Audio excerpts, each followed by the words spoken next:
দাও ইখলাস এমন মোরে ইয়া ইলাহি।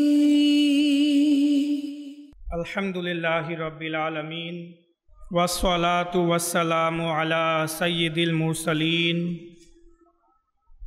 আম্মা বা'দ ফাআউযু বিল্লাহি মিনাশ শাইতানির রাজীম বিসমিল্লাহির রহমানির রহিম। আসসালাতু ওয়াসসালামু আলাইকা ইয়া রাসূলাল্লাহ, আসসালাতু ওয়াসসালামু আলাইকা ইয়া হাবিবাল্লাহ, আসসালাতু ওয়াসসালামু আলাইকা ইয়া নবিয়াল্লাহ ওয়া আলা আলিকা ওয়া আসহাবিকা ইয়া নূরাল্লাহ। দুরূদ শরীফের অগণিত ফজিলত এবং বরকত রয়েছে। এক ব্যক্তি উদাসীনতার কারণে প্রিয় নবী সাল্লাল্লাহু তাআলা আলাইহি ওয়াসাল্লামের উপর দুরূদ শরীফ পড়ত না। এক রাতে সে স্বপ্নে প্রিয় নবী সাল্লাল্লাহু আলাইহি ওয়াসাল্লামের জিয়ারত করল, আরজ করল, ইয়া রাসূলুল্লাহ সাল্লাল্লাহু তাআলা আলাইহি ওয়াসাল্লাম, আপনি কি আমার প্রতি অসন্তুষ্ট? তো প্রিয় নবী উত্তর দিলেন না। তো সে আরজ করল, তাহলে আপনি আমার দিকে তাকাচ্ছেন না কেন? প্রিয় নবী তার দিকে তাকাচ্ছিলেন না। তো তাই সে কথা জিজ্ঞাসা করল। তো প্রিয় নবী সাল্লাল্লাহু তাআলা আলাইহি ওয়াসাল্লাম বললেন, আমি তোমাকে চিনি না। সে আরজ করল, আপনি আমাকে কিভাবে চিনতে পারছেন না, অথচ আমি আপনার উম্মতের একজন। এবং উলেমায়ে কেরামগণ বলেন যে আপনি আপনার উম্মতদের তার চেয়ে বেশি এবং ভালো করে চিনেন, যতটুকু একজন মা তার বাচ্চাদের চিনে থাকে। তো প্রিয় নবী সাল্লাল্লাহু তাআলা আলাইহি ওয়াসাল্লাম ইরশাদ করলেন যে উলেমায়ে কেরামগণ সত্য বলেছেন, কিন্তু তুমি দুরূদ শরীফের মাধ্যমে নিজের পরিচয় আমাকে করাও নাই। আমি আমার উম্মতদের নিজের উপর দুরূদ পড়ার পরিমাণ অনুযায়ী চিনে থাকি। যে আমার উপর যত বেশি দুরূদ শরীফ পাঠ করে আমি তাকে ততই ভালোভাবে চিনে থাকি। সে ব্যক্তির অন্তরে এই কথাটি গেঁথে গেল, আর জাগ্রত হওয়ার পর সে নিজের উপর আবশ্যক করে নিল যে সে হুজুর সাল্লাল্লাহু তাআলা আলাইহি ওয়াসাল্লামের উপর প্রতিদিন 100 বার দুরূদ শরীফ অবশ্যই পাঠ করবে। কিছুদিন পর সে পুনরায় প্রিয় নবী সাল্লাল্লাহু তাআলা আলাইহি ওয়াসাল্লামের দিদার লাভ করল। তখন নবী পাক সাল্লাল্লাহু তাআলা আলাইহি ওয়াসাল্লাম ইরশাদ করলেন, আমি এখন তোমাকে চিনি এবং কিয়ামতের দিন তোমার সুপারিশও করব। তাই আমার প্রিয় ইসলামী ভাইয়েরা এবং মুসল্লিয়ানে কেরাম, আমাদেরকে উচিত বেশি বেশি করে প্রিয় নবী সাল্লাল্লাহু তাআলা আলাইহি ওয়াসাল্লামের উপর দুরূদ শরীফ পাঠ করা। যে আমাদের মধ্যে কে চায় না যে হুজুর সাল্লাল্লাহু তাআলা আলাইহি ওয়াসাল্লাম আমাদেরকে ভালোভাবে চিনুক? তো যদি আমরা চাই যে প্রিয় নবী আমাদের ভালোভাবে চিনুক, তো বেশি বেশি করে দুরূদ শরীফ পড়ার অভ্যাস গড়ে তুলুন। কমপক্ষে 100 বার তো অবশ্যই পড়ুন। এর চেয়ে বেশি যদি পড়েন 500 বার, 1000 বার। এক বুজুর্গ বলেন যে ওই ব্যক্তি কিভাবে আশিকে রাসূল হতে পারে যে প্রতিদিন 5000 বার দুরূদ শরীফ পড়ে না। মানে আমাদের বুজুর্গানে দিনগণ 1000 তো কম হিসাবে দেখতেন, প্রতিদিন 3000, 4000, 5000 বার দুরূদ শরীফ তারা পড়তেন, 10,000 বারও দুরূদ শরীফ পড়তেন, এমনও বুজুর্গানে দিন আছেন। তো আমাদেরও উচিত বেশি করে দুরূদ শরীফ পাঠ করা। আসুন আমরা প্রিয় নবী সাল্লাল্লাহু আলাইহি ওয়াসাল্লামের উপর একসাথে একত্রে দুরূদ ও সালাম পাঠ করি। ইয়া রাসূলাল্লাহি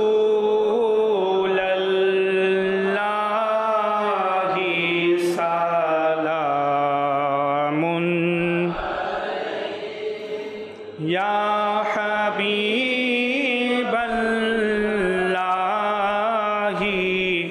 সালামুন ইয়া রাসূলাল্লাহি সালামুন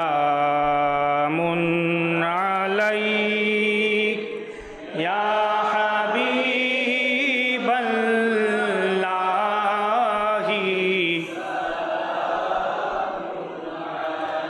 আনতা শামসুদ দুহা আনতা বদরুদ দুজা আনতা সাদিরুল উলা আনতা নূরুল হুদা ইয়া রাসূলাল্লাহি সালামুন ইয়া হাবিবাল্লাহি সালামুন সাল্লু আলাল হাবিব সাল্লাল্লাহু তাআলা আলা মুহাম্মদ সাল্লাল্লাহু তাআলা আলাইহি ওয়া আলিহি ওয়াসাল্লাম সালাতাম ওয়া সালামান আলাইকা ইয়া রাসূলুল্লাহ। আল্লাহ রাব্বুল আলামিন সূরাতুল বাকারার 10 নম্বর আয়াতে ইরশাদ করেন, বিসমিল্লাহির রহমানির রহিম, ফি কুলুবিহিম মারাদুন ফাযাদাহুমুল্লাহু মারাদা ওয়া লাহুম আযাবুন আলীম বিমা কানু ইয়াকযিবুন। সাদাকাল্লাহুল আযীম ওয়া সাদাকা রাসূলুহুন নবিয়ুল করিম। এই আয়াতে মোবারকার আজ আমরা সংক্ষিপ্ত আকারে ব্যাখ্যা শ্রবণ করব। যে আয়াতে মোবারকা তেলাওয়াত করেছি, এই আয়াতে মহান আল্লাহ রাব্বুল আলামিন মুনাফিকদের দুইটি দোষ, তাদের দুইটি গুনাহ উল্লেখ করেছেন বা তাদের দুইটি খারাপ কাজ উল্লেখ করেছেন এবং তাদের সেই দোষের প্রতিফল স্বরূপ তাদের উপর যে আযাব অবতীর্ণ হয়েছে সে আযাবের কথাও আল্লাহ তাআলা এই আয়াতে মোবারকাতেই উল্লেখ করেছেন, আলোচনা করেছেন। যে আয়াত আমি পড়লাম, এই আয়াতের পূর্বের আয়াত, দুটি আয়াতে আল্লাহ রাব্বুল আলামিন ইরশাদ করেন যে মুনাফিক ও সকল লোকদেরকে বলে যারা জবান দ্বারা নিজেদেরকে মুসলমান বলে যে আমি মুসলমান, আমান্না, আমি মুসলমান, মুমিন বলে নিজেকে, বলে যে আমি আল্লাহ এবং আল্লাহর রাসূলকে মানি, কিন্তু অন্তর থেকে তারা মুসলমান না, তারা আল্লাহ এবং আল্লাহর রাসূলকে মানে না, শুধু অভিনয় করে মুসলমান হওয়ার, কিন্তু ভিতর থেকে তারা মুসলমান না। এদেরকে বলা হয় মুনাফিক। তো এরা এমন দুর্ভাগা যে তারা মুসলমানদের সাথে মুসলমান সেজে থাকতো, মুসলমানদের সাথে মুসলমান সেজে থাকতো, কিন্তু মনে মনে চিন্তা করতো আমরা আল্লাহ এবং আল্লাহর রাসূলের সাথে প্রতারণা করছি। কিন্তু তারা এটা বুঝতে পারে নাই যে আল্লাহ এবং আল্লাহর রাসূলের সাথে প্রতারণা করা যায় না। যারা আল্লাহ এবং আল্লাহর রাসূলের সাথে প্রতারণা করার চেষ্টা করে তারা মূলত নিজের সাথেই ধোঁকাবাজি করে, তারা নিজেকেই ধোঁকা দিচ্ছে, নিজের সাথেই প্রতারণা করছে। এরা এমন দুর্ভাগা ছিল।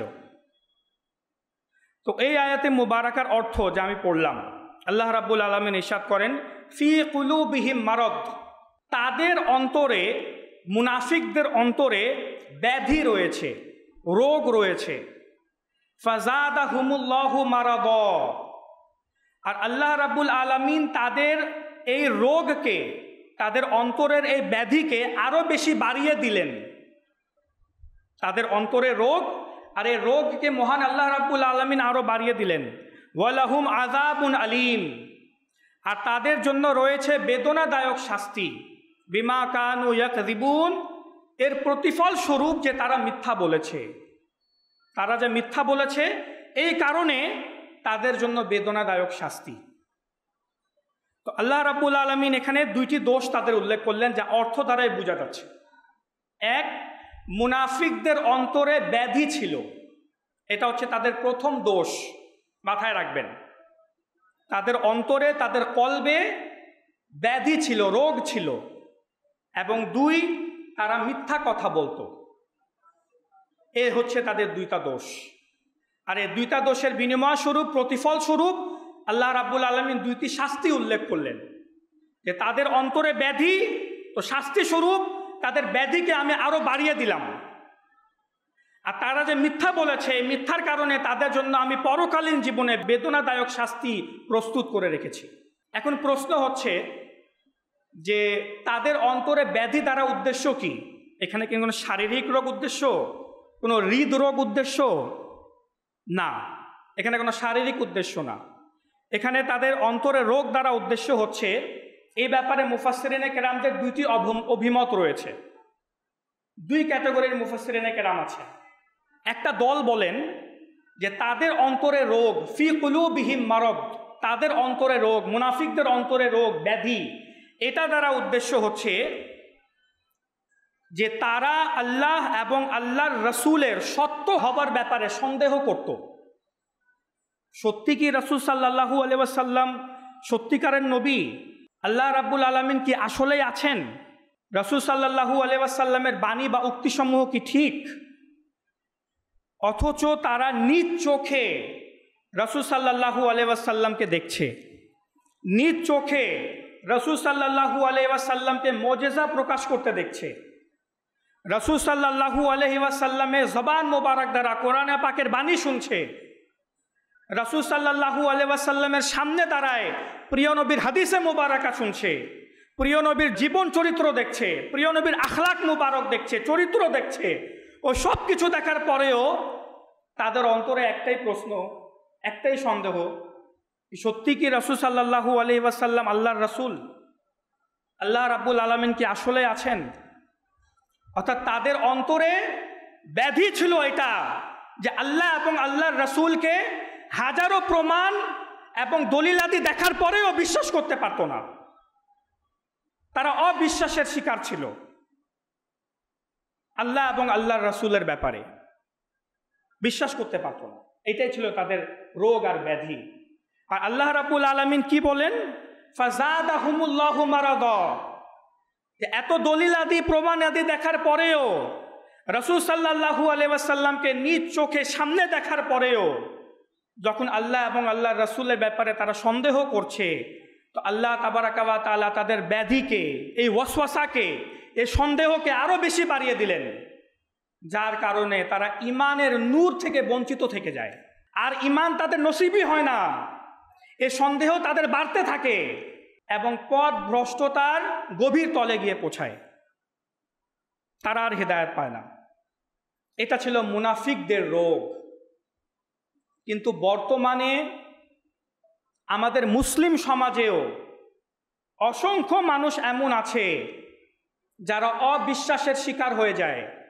আল্লাহ এবং আল্লাহর রাসূলের ব্যাপারে তাদের মধ্যে আস্থাহীনতা দেখা যায়। কোনো ওয়াজিফা পড়ছে, বহুদিন যাবত একটা ওয়াজিফা পড়ছে, কিন্তু নিজের মন মোতাবিক ফলাফল পাচ্ছে না, তো মুখ থেকে বের হয়ে যায়, সন্দেহ চলে আসে যে আল্লাহ আল্লাহ আল্লাহ তো আমার ওয়াজিফা কবুল করছেন না, কই আমার ওয়াজিফা তো কবুল হইল না। বছরের পর বছর একটা প্রার্থনা করে যাচ্ছি, কিন্তু মন মোতাবিক ফলাফল পাচ্ছি না, দোয়া কবুল হচ্ছে না, যেরকম চাচ্ছি সেরকম দেখতে পাচ্ছি না। ওয়াসওয়াসার শিকার হয়ে যাই, অবিশ্বাসের শিকার হয়ে যাই, ইয়াকিন কমে যায়, আস্থা কমে যায়।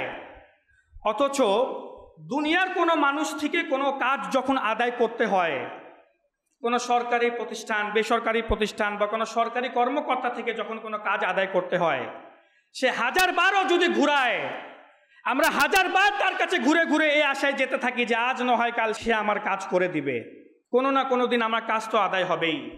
আমরা নিরাশ হই না, তার কাছে বারবার ঘুরে যেতে থাকি। দুনিয়ার যে কোনো মানুষ থেকে কাজ আদায় করতে হোক না কেন, আমরা নিরাশ হই না, তার কাছে বারবার যাই, তার ঘরে বারবার দস্তক দেই, কাজ হয়ে যাবে, আজ না হয় কাল হয়ে যাবে। কিন্তু যখন আল্লাহ রাব্বুল আলামিনের কাছে প্রার্থনা করি, কোনো ওয়াজিফা পড়ি, যখন আল্লাহর কাছে কিছু চাই আর মন অনুযায়ী পাই না বা পেতে দেরি হয়, অবিশ্বাস, তখন আমাদের মধ্যে আস্থা হারিয়ে ফেলি, তাওয়াক্কুল হারিয়ে ফেলি, অভাব, বিশ্বাসের অভাব দেখা যায় আমাদের ইমানের মধ্যে। এটা আমাদের অনেক বড় সমস্যা। আর অবিশ্বাসের লিমিট তো তখন ক্রস হয় যখন নামাজের সময় 10 থেকে 15 মিনিটের জন্য আমরা আমাদের দোকান বন্ধ করে মসজিদে যেতে পারি না।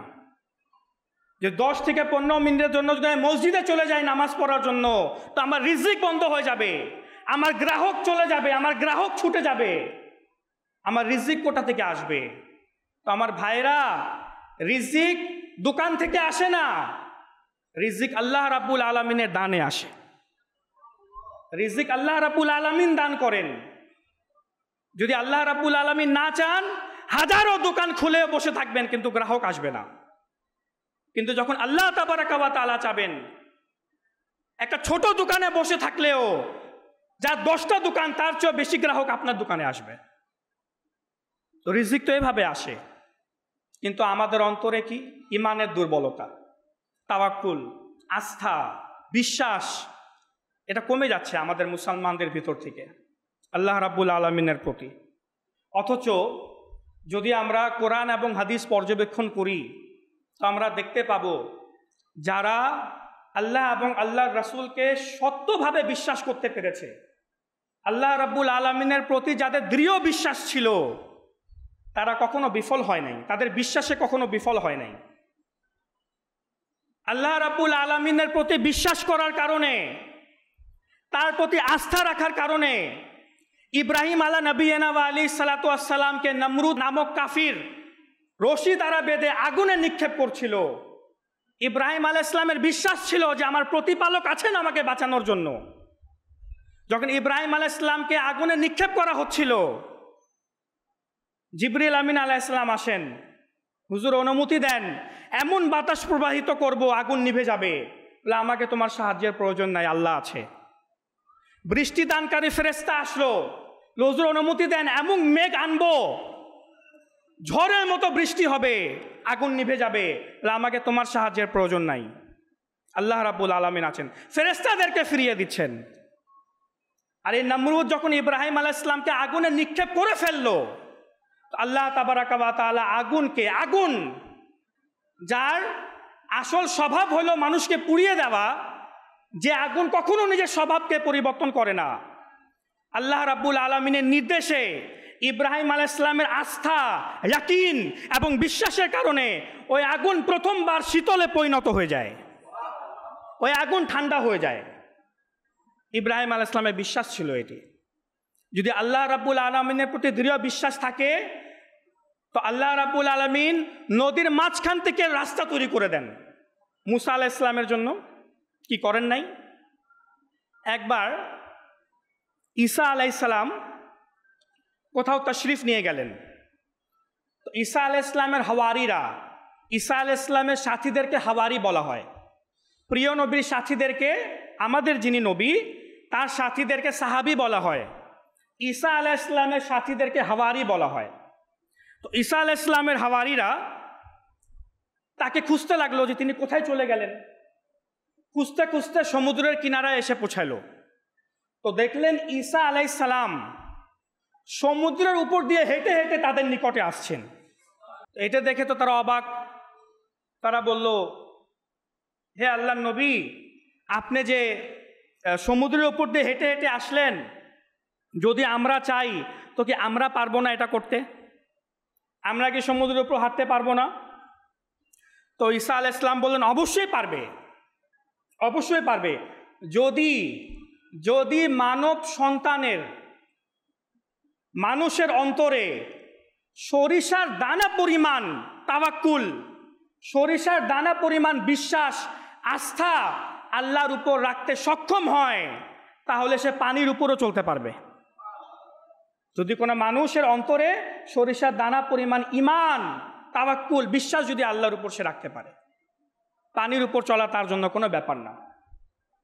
এটা ঈসা আলাইহিস সালামের উক্তি। আমরা দেখি আমরা কোন লেভেলের মধ্যে আছি, আমি এবং আপনি। আমরা তো সামান্য কিছুর মধ্যেই ঘাবড়িয়ে যাই। আমার প্রিয় নবী সাল্লাল্লাহু তাআলা আলাইহি ওয়া আলিহি ওয়াসাল্লাম ইরশাদ করেন, মা খাফু আলা উম্মতি ইল্লা দুরফাল ইয়াকিন। আমি আমার উম্মতের জন্য, প্রিয় নবী বলছেন যে আমি আমার উম্মতের জন্য যে জিনিসটি নিয়ে সবচেয়ে বেশি ভয় করি তা হলো তাদের ঈমানের দুর্বলতা, তাদের বিশ্বাসের দুর্বলতা। ঈমান তো থাকবে কিন্তু ঈমান দুর্বল হবে। বিশ্বাস তো থাকবে, কিন্তু বিশ্বাসটা দুর্বল হবে। আস্থা থাকবে, কিন্তু আস্থাটা দুর্বল হবে। আর অপর এক হাদিসে মুবারাকাতে রয়েছে যে প্রিয় নবী বলেন, পূর্বেকার লোকেরা আল্লাহ রাব্বুল আলামিনের প্রতি দৃঢ় বিশ্বাস এবং দুনিয়ার প্রতি অনাসক্তির কারণে নাজাত পেয়েছে, আর পরবর্তী লোকেরা কৃপণতা ও দীর্ঘ আশার কারণে, বড় বড় স্বপ্ন দেখার কারণে ধ্বংস হয়ে গিয়েছে। ধ্বংস হয়ে গিয়েছে, হবে না, হয়ে গিয়েছে। কৃপণতার কারণে আর বড় বড় স্বপ্ন দেখার কারণে ধ্বংস হয়ে গিয়েছে। যখন আল্লাহ তাবারাকা ওয়া তাআলার উপর থেকে বিশ্বাস কমে যায়, তখন বান্দা কৃপণ হয়ে যায়। কারণ তো বান্দা মনে করে যে আমাকে তো কেউ চালানোর নাই, আমার রিজিক আমাকে নিজে জোগাড় করতে হবে, নিজের টাকার ব্যবস্থা নিজে জোগাড় করতে হবে। যদি আমি দান সদকা করি, টাকা বেশি খরচ করি, তাহলে তো ফকির হয়ে যাব। আল্লাহ রাব্বুল আলামিন যে আছেন এ কথা তার মাথায় আসে না, তখন সে কৃপণ হয়ে যায়। আর যখন কৃপণ হয়ে যায়, এই কৃপণতা তাকে ধ্বংসের মুখে নিয়ে যায়। তো এটা তো ছিল মুফাসসিরিনে কেরামের একটা অভিমত, একটা দলের একটা অভিমত। ফি কুলুবিহিম মারাদ, যে মুনাফিকদের অন্তরে ব্যাধি রয়েছে। আর ওই ব্যাধি কি? আল্লাহ এবং আল্লাহর রাসূলের জন্য তাদের অন্তরে সন্দেহ আছে, অবিশ্বাসের শিকার তারা। এটা হচ্ছে প্রথম অভিমত। দ্বিতীয় অভিমত হচ্ছে ফি কুলুবিহিম মারাদ, তাদের অন্তরে ব্যাধি, ফাযাদাহুমুল্লাহু মারাদা, আর এই ব্যাধিকে মহান আল্লাহ রাব্বুল আলামিন বাড়িয়ে দিয়েছেন। সেটা হচ্ছে হিংসা। সেটা কি? হিংসা। মুনাফিকদের অন্তরে প্রিয় নবী সাল্লাল্লাহু তাআলা আলাইহি ওয়া সাল্লামের জন্য হিংসা ছিল। তারা প্রিয় নবীর উন্নতি দেখে সহ্য করতে পারত না, তাদের অন্তরে জ্বালা পোড়া লেগে থাকতো। ইসলামের উন্নতি দেখে, ইসলাম বিজয় লাভ করলে, ইসলাম চারোদিকে ছড়িয়ে যাচ্ছে, বড় বড় কাফিরেরা ইসলামের ছায়াতলে চলে আসছে, এটা দেখে তারা সহ্য করতো না। তাদের অন্তরে জ্বালা পোড়া লেগে থাকতো, হিংসা করতে, কেন হচ্ছে এটা? আল্লাহ রাব্বুল আলামিন প্রতিফল স্বরূপ তাদের হিংসাকে আরো বাড়িয়ে দিলেন। আল্লাহ রাব্বুল আলামিন কোরআন মাজিদে ইরশাদ করেন, বিসমিল্লাহির রহমানির রহিম, ইন তামসাসকুম হাসানাহ তাসুহুম, যদি আপনার নিকটে বা তোমাদের নিকটে কোনো কষ্ট আসে বা যদি তোমরা কোনো বিপদের সম্মুখীন হয়, তখন তারা খুশি হয়। তারা কি হয়? তখন তারা খুশি হয়। যখন আপনার নিকটে কোনো ভালো কিছু পান বা কল্যাণমূলক যখন কিছু পান, তখন তারা দুঃখিত হয়। আর যখন ভালো কিছু পান, তখন তারা কষ্ট পায়। এটা হচ্ছে মুনাফিকদের অবস্থা, হিংসুকদের অবস্থা। তো এখানে একটা জিনিস বুঝার রয়েছে যে যখন যখন মুনাফিকরা প্রিয় নবীর উন্নতি দেখে বা পদমর্যাদা দেখে হিংসা করত, আল্লাহ রাব্বুল আলামিন তাদের হিংসাকে আরো বাড়ানোর জন্য, তাদেরকে শাস্তি দেওয়ার জন্য প্রিয় নবীর শান মর্যাদাকে আরো বাড়িয়ে দিতেন। প্রিয় নবীর এত ক্ষমতা কেন? তিনি এমন অলৌকিক অলৌকিক ঘটনা কিভাবে ঘটান? মুনাফিকদের হিংসা ছিল। তো আল্লাহ রাব্বুল আলামিন প্রিয় নবীকে এমন ক্ষমতা দিলেন যে নিজের হাতের ইশারা দ্বারা চন্দ্রকে দ্বিখণ্ডিত করে দিলেন। আর কত হিংসা করবে? তাদের হিংসা ছিল প্রিয় নবীর এত পাওয়ার কেন? আল্লাহ রাব্বুল আলামিন প্রিয় নবীকে আরো পাওয়ার দিয়ে দিলেন, যে আঙ্গুলের ইশারা দ্বারা সূর্যকে পাল্টিয়ে দিলেন, সূর্যের স্থান পরিবর্তন করে দিল। প্রিয় নবীর এত সম্মান কেন? তো প্রিয় নবী আল্লাহ তাআলা এমন সম্মান দিলেন যে গাছপালা প্রিয় নবীকে দেখে সিজদায় উঠে যেত, পশু পাখি সিজদায় চলে যেত, প্রিয় নবীকে সিজদা করত। মুসলমানদের অন্তরে প্রিয় নবীর ভালোবাসা এত বেশি কেন? এটা হিংসা ছিল মুনাফিকদের। কেন মুসলমানেরা প্রিয় নবীকে এত সম্মান করে, এত ভালোবাসা দেয়? তো আল্লাহ রাব্বুল আলামিন এই ভালোবাসাকে আরো বাড়িয়ে দিলেন, আবশ্যক করে দিলেন এই ভালোবাসা। তো হিংসার কারণে তাদের দুঃখ বেড়ে গেল, কষ্ট বেড়ে গেল, জ্বালা পুরা বেড়ে গেল অন্তরে। আব্দুল্লাহ বিন উবাই নামক এক অনেক বড় মুনাফিক ছিল। একটি সফর থেকে মদিনাতুল মুনাওয়ারার দিকে যাওয়ার সময় ওই মুনাফিক আল্লাহর রাসূল সাল্লাল্লাহু আলাইহি ওয়াসাল্লামের শানে একটা গোস্তাকি করে, বেয়াদবিমূলক কথা বলে। কি বলে? সে বলে, লা ইর রাজা'না ইলাল মাদিনাহ লা ইউখরিজান্নাল আ'আজ্জু মিনহাল আযাল। সে বলে যে মদিনাতুল মুনাওয়ারাতে ফিরে যাওয়ার পর, তারা সফরও ছিল, মদিনাতুল মুনাওয়ারাতে ফিরে যাওয়ার পর যারা সম্মানিত ব্যক্তি তারা মদিনা থেকে লাঞ্ছিত ব্যক্তিদেরকে ধাক্কা মেরে বের করে দিবে। অর্থাৎ সে বুঝাইতে ছিল যে আমরা মুনাফিকরা হচ্ছি সম্মানিত মানুষ, আমরা সম্মানওয়ালা, আমাদের মর্যাদা আছে একটা, তো আমরা মদিনাতে গিয়ে মুসলমানদেরকে, নাউজুবিল্লাহ, প্রিয় নবীকে এবং তার অনুসারীদেরকে ধাক্কা মেরে মদিনা থেকে বের করে দিব, নাউজুবিল্লাহ। তো সে বলল আমরা হচ্ছি সম্মানিত আর মুসলমানরা হচ্ছে লাঞ্ছিত, এই কথা সে বলল, এটা তার স্টেটমেন্ট ছিল। তো আল্লাহ রাব্বুল আলামিন কিভাবে প্রতিশোধ নিলেন, কিভাবে তার হিংসাকে আরো বাড়িয়ে দিলেন? সে যখন মদিনাতুল মুনাওয়ারাতে সফর থেকে ফিরে আসলো, তো মদিনাতুল মুনাওয়ারার বাহিরেই, শহরের বাহিরেই তার আপন সন্তান হযরত আব্দুল্লাহ রাদিয়াল্লাহু তাআলা আনহু, সে মুনাফিক ছিল, কিন্তু তার নিজের সন্তান এক বড় আশিকে রাসূল ছিল, নেককার পরেজগার মুত্তাকি ছিল, প্রিয় নবীর আশিকে রাসূল ছিল। তার নিজের সন্তান মদিনাতুল মুনাওয়ারার বাহিরে তাকে আটকিয়ে দিল আর তলোয়ার খাপ থেকে বের করে বলল যে যতক্ষণ পর্যন্ত আপনি এই কথা স্বীকৃতি দিবেন না, স্বীকার করবেন না যে আপনি হচ্ছেন দুনিয়ার সবচেয়ে বড় লাঞ্ছিত ব্যক্তি, আপনি হচ্ছেন সবচেয়ে বড় দুর্ভাগা ব্যক্তি, এবং হুজুর সাল্লাল্লাহু তাআলা আলাইহি ওয়া সাল্লাম হচ্ছেন বিশ্বের সবচেয়ে বড় সম্মানিত ব্যক্তি, এই কথা যতক্ষণ পর্যন্ত আপনি স্বীকার করবেন না, আপনাকে মদিনাতে আমি প্রবেশই করতে দিব না। তার সন্তান তালোয়ার নিয়ে দাঁড়িয়ে গেল। এখন না পারতে তার মুখ থেকে সে বলেই ফেললো, হ্যাঁ ঠিক আছে, আমি স্বীকার করলাম যে হুজুর সাল্লাল্লাহু তাআলা আলাইহি ওয়া সাল্লাম সবচেয়ে সম্মানিত ব্যক্তি, আমি হচ্ছে সবচেয়ে বড় লাঞ্ছিত আর দুর্ভাগা ব্যক্তি। যে কিছুক্ষণ আগে প্রিয় নবীর ব্যাপারে নাউজুবিল্লাহ লাঞ্ছিত বলছিল, আল্লাহ রাব্বুল আলামিন পুরা সকল মানুষের সামনে মদিনার বাহিরে তার নিজ সন্তান দ্বারা তাকে লাঞ্ছিত বলে দিল। সে নিজে নিজেকে লাঞ্ছিত বলল, আমি লাঞ্ছিত, আমি খারাপ, আমি দুর্ভাগা, আর প্রিয় নবী সম্মানিত। এই আল্লাহ রাব্বুল আলামিন প্রতিশোধ নিলেন, তার সন্তান দ্বারাই তাকে লাঞ্ছিত করলেন। তো হিংসা এটা হচ্ছে একটা শয়তানি কাজ। এটা কি কাজ? এটা মুনাফিকি কাজ, এটা শয়তানি কাজ। হিংসা থেকে সর্বদা নিজেকে বাঁচিয়ে রাখবেন। হিংসা বলে কাকে? অনেকে আমরা জানি না। হিংসা শব্দের অর্থ হচ্ছে অন্যের সুখ শান্তি। অনেকের আবার অন্যের শান্তি দেখলেও ভালো লাগে না। তো অন্যের সুখ শান্তি এবং ধন সম্পত্তি বিনষ্ট বা ধ্বংস হবার আকাঙ্ক্ষা করা, বা এই আকাঙ্ক্ষা করা যে তার সুখ শান্তি, তার সম্মান সম্পদ তার কাছ থেকে ধ্বংস হয়ে আমার কাছে চলে আসুক, ওই ধন সম্পত্তি আমি পেয়ে যাই, ওই সম্মানটা আমি পেয়ে যাই, ওই শান্তি আমি পেয়ে যাই। ইটস কল হিংসা, এটাকে বলে হিংসা। তো হিংসা থেকে নিজেকে বাঁচানো উচিত। অন্যের আর্থিক সুখ সচ্ছলতা দেখে অনেকের অন্তরে জ্বালা পুরা হয় যে এত ধন সম্পত্তিওয়ালা, এত সাকসেস নিজের জীবনে।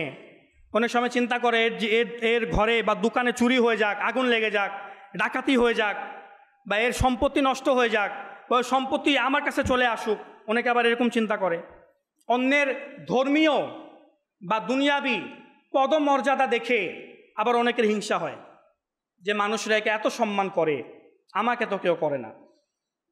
তখন ইচ্ছা করে যে সম্মানটা যেন আমি পাই, সে যেন লাঞ্ছিত হয়ে যাক সমাজে সবার সামনে। এটাও হিংসা, অনেক বড় হিংসা। আচ্ছা, অনেকের মধ্যে আবার এরকম আকাঙ্ক্ষা জন্মে যে অমুক ব্যক্তি, চাই সে পরিবারের কোনো সদস্য হোক, আত্মীয় স্বজনের মধ্যে, বংশের মধ্যে কেউ হোক, বা কোনো বন্ধু বান্ধব হোক, অনেকে এরকম আকাঙ্ক্ষা করে যে অমুক ব্যক্তি যেন সর্বদা অভাবগ্রস্ত থাকে, অমুক ব্যক্তি যেন সর্বদা অভাবগ্রস্ত থাকে, গরিব থাকে, সে যেন কখনো সুখ সচ্ছলতা না পায়। এটাও হিংসা, এটাও হিংসা। অনেকে আছে আমরা দেখি যে নিজের লাইফে স্ট্রাগল করছে, দৌড়াদৌড়ি করছে, কিছু করার চেষ্টা করছে, তখন আমরাও অনেক সময় অনেক আছে যারা ঘাবড়িয়ে যায়, এই এত দৌড়াদৌড়ি করছে, কষ্ট করছে, আবার সাকসেস না হয়ে যাক নিজের লাইফে, বড় মানুষ না হয়ে যাক, তাহলে তো সে আমার থেকে এগিয়ে যাবে। এ ভয়ে আবার সহযোগিতাও করতে চায় না, সাহায্য করতে চায় না। এই সব হিংসার মধ্যে অন্তর্ভুক্ত। আর শয়তান এত খারাপ, মুসলমানদের মাঝে হিংসা এমনভাবে সৃষ্টি করায়, বোনদের মাঝে হিংসা লাগিয়ে দেয়, বোনদের মাঝে, আপন বোনদের মাঝে, যে আমার একটা বোনের বিবাহ তো ভালো ঘরে হয়েছে, সে তো সাকসেস, সে তো টাকা পয়সাওয়ালা, আমার বিবাহ হয়ে গিয়েছে একটা গরিব একটা ছেলের সাথে, আমি তো ফেসে গেলাম। তো সে এত ভালো অবস্থাতে আছে, আমি এত খারাপ অবস্থাতে আছি, হিংসা, বোনদের মাঝে হিংসা শুরু হয়ে যায়। এমন হয়, শয়তান এত খারাপ। তো মনে রাখবেন, হিংসা শয়তানি কাজ। আর সর্বপ্রথম হিংসা কে করেছিল? এই শয়তান।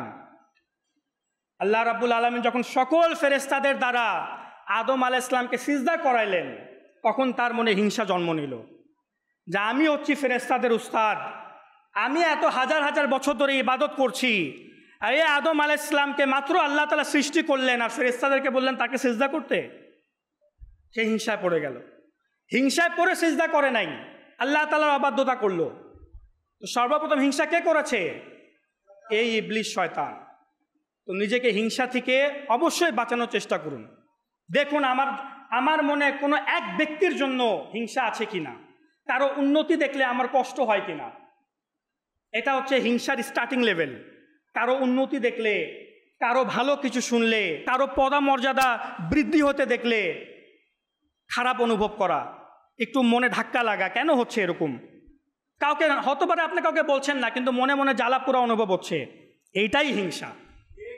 এভাবে হিংসা শুরু হচ্ছে, আর এই জিনিসটাই আপনাকে ধ্বংসের দিকে নিয়ে যাবে।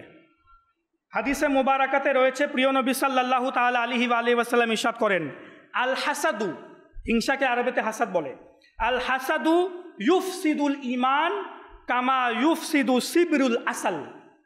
প্রিয় নবী বলেন যে হিংসা ঈমানকে এমনভাবে নষ্ট করে যেভাবে চুন, এক প্রকারের তিক্ত বস্তু, মধুকে নষ্ট করে দেয়। মধুকে নষ্ট করার মতো একটা বস্তু আছে পৃথিবীতে, যেটাকে বলে চুন। এটা তিক্ত বস্তু, এটা মধুর মধ্যে দিলে মধু নষ্ট হয়ে যায়, মধুর মধ্যে তিক্ত ভাব চলে আসবে। তো হিংসা ঈমানকে এভাবে নষ্ট করে, মানুষের আমলকে এভাবে নষ্ট করে। হযরত ফুজাইল বিন আয়াজ রহমতুল্লাহি তাআলা আলাইহি, অনেক বড় এক আল্লাহর ওলি, তার ছাত্র, স্টুডেন্ট, তার নিজস্ব স্টুডেন্ট যখন ইন্তেকালের সময় হয়, মুমূর্ষু অবস্থায় হযরত ফুজাইল বিন আয়াজ তার নিকটে আসে, তার সামনে এসে সূরা ইয়াসিন তেলাওয়াত করে। এটা পড়া উচিত, যখন কেউ মরতে থাকে তার সামনে সূরা ইয়াসিন তেলাওয়াত করা উচিত, এতে তার মৃত্যুর যন্ত্রণা কম হয়। তো হযরত ফুজাইল বিন আয়াজ এসে সূরা ইয়াসিন তেলাওয়াত করতে লাগলেন। তেলাওয়াত করে বললেন, তালকিন করলেন, বলো লা ইলাহা ইল্লাল্লাহ মুহাম্মাদুর রাসূলুল্লাহ, তাকে কালিমা শরীফ পড়াতে লাগলেন। তো সে কি বলে জানেন? মৃত্যুর সময়, তার ছাত্র কিন্তু, সে বলে আমি কালিমা পড়ব না, আমি আল্লাহ এবং আল্লাহর রাসূল থেকে নাউযুবিল্লাহ বেজার হয়ে গেলাম, নিরাশ হয়ে গেলাম, আমি কালিমা পড়ব না। এই কথা বলেই সে মারা গেল। ফুজাইল বিন আয়াজের ছাত্র, ইলমে দ্বীন অর্জন করার ছাত্র, কোরআন হাদিস পাঠকারী ছাত্র, কিন্তু মৃত্যুর সময় তার এই অবস্থা। কালিমা পড়ে নাই, তার উস্তাদ তাকে কালিমা পড়ালেন, কালিমা পড়ে নাই। হযরত ফুজাইল বিন আয়াজ রহমতুল্লাহি তাআলা আলাইহির মতো এক আল্লাহর ওলি নিজের ছাত্রের এমন অবস্থা দেখে তিনি আর ধরে রাখতে পারলেন না। 40 দিন পর্যন্ত তিনি টানা ধারাবাহিকভাবে কাঁদতে থাকলেন, কাঁদতেই থাকলেন তিনি, যে কি হলো, এক মুসলমান এমন বেঈমান হয়ে মারা গেল। 40 দিন পর নিজের ওই ছাত্রকে তিনি স্বপ্নে দেখলেন যে ফেরেশতারা টেনে হেঁচড়ে তাকে জাহান্নামে নিয়ে যাচ্ছে। তিনি জিজ্ঞাসা করলেন যে তোমার ঈমান ছিনিয়ে নেওয়ার কারণ কি, তোমার এই অবস্থা কেন? তখন সে বলে যে হে ফুজাইল বিন আয়াজ রহমাতুল্লাহি তাআলা আলাইহি, আমি আমার জীবনে 3টি কাজ করেছি ভুল, যা আমার করা উচিত হয়নি। আমি নামাজ পড়তাম, আমি নেক কাজ করতাম, ইবাদত করতাম, কিন্তু ভুল 3টি কাজ করেছি।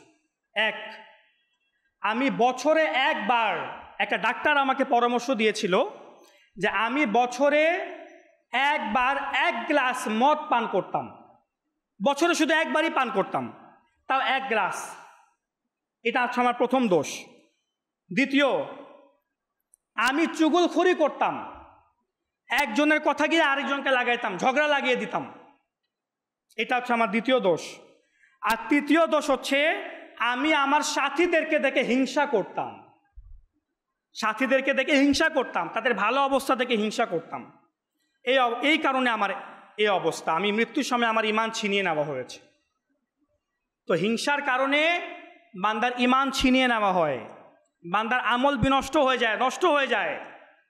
এই হিংসা থেকে নিজেকে বাঁচানোর চেষ্টা করবেন, হিংসার আলামত থেকে নিজেকে বাঁচানোর চেষ্টা করবেন। অনেক সময় হিংসা প্রকাশ পায় না, অনেকে আছে যারা হিংসার মধ্যে লিপ্ত কিন্তু হিংসার আলামত প্রকাশ পায় না, শয়তান তাকে এমন ধোকার মধ্যে রাখে, না আমি তো কাউকে হিংসা করি না, আমার হৃদয় পরিষ্কার। দেখা যাচ্ছে যে সেই কারো উন্নতি দেখলে তার অন্তরে জ্বালা পুরা হয়। তার বন্ধুর, আরে সে তো ডিগ্রি নিয়ে অনেক উপর লেভেলে চলে গেল, বিদেশে চলে গেল, সে তো স্কলারশিপ পেয়ে গেল, আমি তো কিছুই করতে পারলাম না। সে তো অনেক আগিয়ে গেল, এত কেন বেড়ে গেল সামনে, আমি তো কিছু করতে পারলাম না। এখান দিয়ে হিংসা শুরু হয়। তো আল্লাহ রাব্বুল আলামিন আমাদেরকে মুনাফিকদের এই দুইটি রোগ, ফি কুলুবিহিম মারদ, যে তাদের অন্তরে রোগ রয়েছে, ফাজাদাহুমুল্লাহু মারাদা, আল্লাহ রাব্বুল আলামিন তাদের রোগকে আরো বাড়িয়ে দিয়েছে। এই রোগ দুটি কি? অবিশ্বাসের শিকার না হওয়া, এটা থেকে বাঁচার চেষ্টা করবেন, আর দ্বিতীয় হচ্ছে হিংসা থেকে নিজেকে বাঁচানোর চেষ্টা করবেন। তো আল্লাহ রাব্বুল আলামিন যা শুনেছি এর উপর আমল করার এবং অপরের নিকট তা পৌঁছানোর তৌফিক দান করুক। আমিন বিজাহিন নবীল আমিন সাল্লাল্লাহু তাআলা আলাইহি ওয়া আলিহি ওয়াসাল্লাম। সাল্লু আলাল হাবিব সাল্লাল্লাহু তাআলা আলা মুহাম্মদ সাল্লাল্লাহু তাআলা আলাইহি ওয়া আলিহি ওয়াসাল্লাম। দাও ইখলাস এমন